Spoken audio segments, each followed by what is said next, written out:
Hello ଜୟ ଜଗନ୍ନାଥ ସାଙ୍ଗମାନେ କେମିତି ଅଛନ୍ତି? ଆଶା କରୁଛୁ ଆପଣମାନେ ଭଲ ଥିବ। ଆପଣଙ୍କୁ ସ୍ୱାଗତ ଏ ନୂଆ ଭିଡ଼ିଓରେ।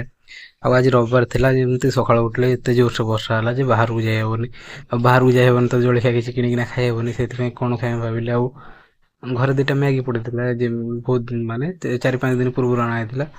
ମ୍ୟାଗି ପଡ଼ିଥିଲା, ସେଇଟା ବନାଇବା ପାଇଁ ପ୍ଲାନିଂ ବନା ହେଲା। ଆଉ ତ କିଛି ବାହାରକୁ ଯାଇକି ତ ଆଣି ହେବନି, ସେ ମ୍ୟାଗି ହିଁ ବନା ହେଇଯିବ ଆଜି। ଆଉ ଯେଉଁମାନେ ଚ୍ୟାନେଲ୍ ନୂଆ ଅଛନ୍ତି ସେମାନେ ଚ୍ୟାନେଲ୍କୁ ଗୋଟେ ସବସ୍କ୍ରାଇବ୍, ଭିଡ଼ିଓ ଗୋଟେ ଲାଇକ୍ କରିଦିଅନ୍ତୁ।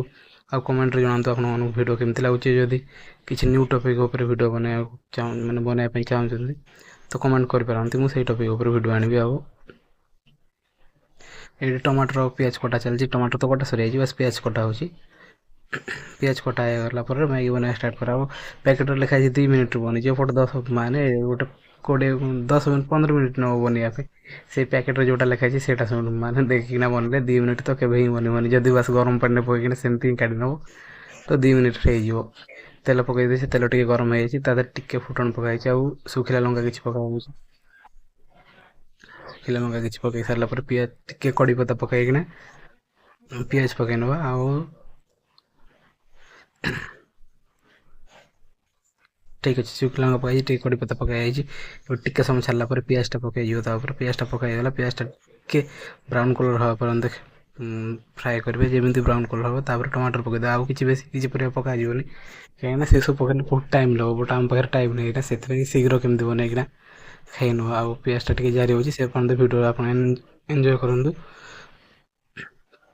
ପିଆଜଟା ବ୍ରାଉନ୍ କଲର୍ ହେଇଯାଇଛି, ଆଉ ସେଥିରେ ଟମାଟର ପକାଇଛି। ଏଇଟା ଯେତିକି ବି ଚାଇନିଜ୍ ଫୁଡ଼୍ସ ହେଉଛି ନା, ସେଥିରେ ପିଆଜଟା ବହୁତ ଜାରିବାକୁ ପଡ଼େନି। ଟିକେ ବ୍ରାଉନ୍ ହେଇଗଲେ ତାପରେ ପକାଇଦେଲେ ସେମିତି ଭଲ ଲାଗେ। ନହେଲେ ପୁରା ଜାରି ନେଲେ ନା ପୁରା ଛୋଟ ଛୋଟ ହେଇଯାଏ, ଆଉ ଦେଖା ବି ଯାଏନି ଇଏରେ। ଟମାଟୋଟା ପକାଇକିନା ଟିକେ ନାଁରୁ ଘୋଡ଼େଇ ଦେବା, ଯେମିତି ଟମାଟୋଟା ଶୀଘ୍ର ସିଝିଯିବ।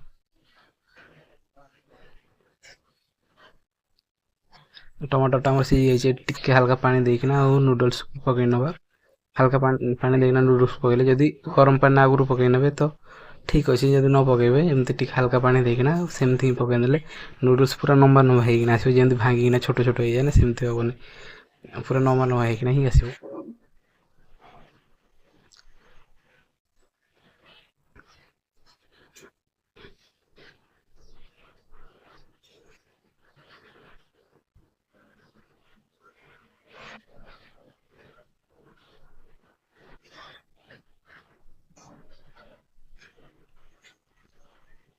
ଏଇଟା ଆମର ପାଣିଟା ଟିକେ ଗରମ ହେବା ପାଇଁ ଛାଡ଼ିବା। ଟିକେ ଗରମ ହେଇଗଲେ ନୁଡ଼ଲ୍ସ ପକାଇବା। ପାଣିଟା ଟିକେ ଗରମ ହେଇଯାଇଛି, ଦେଖିପାରୁଥିବେ କେତେ ଜୋରସେ ବାମ୍ଫ ଆସୁଛି ଉପରୁ।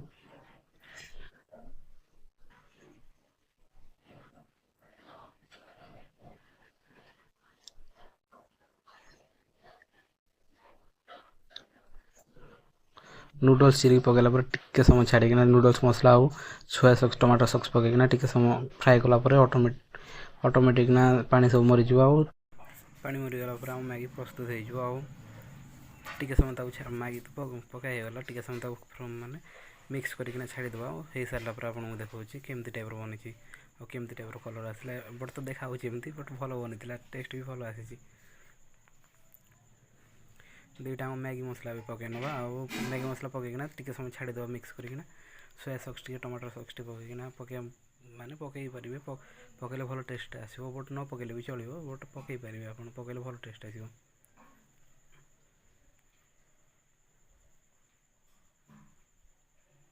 ବେଶୀ ଡେରି ନ କରିକିନା ଭିଡ଼ିଓକୁ ଏଇଠି ଏଣ୍ଡ କରୁଛି।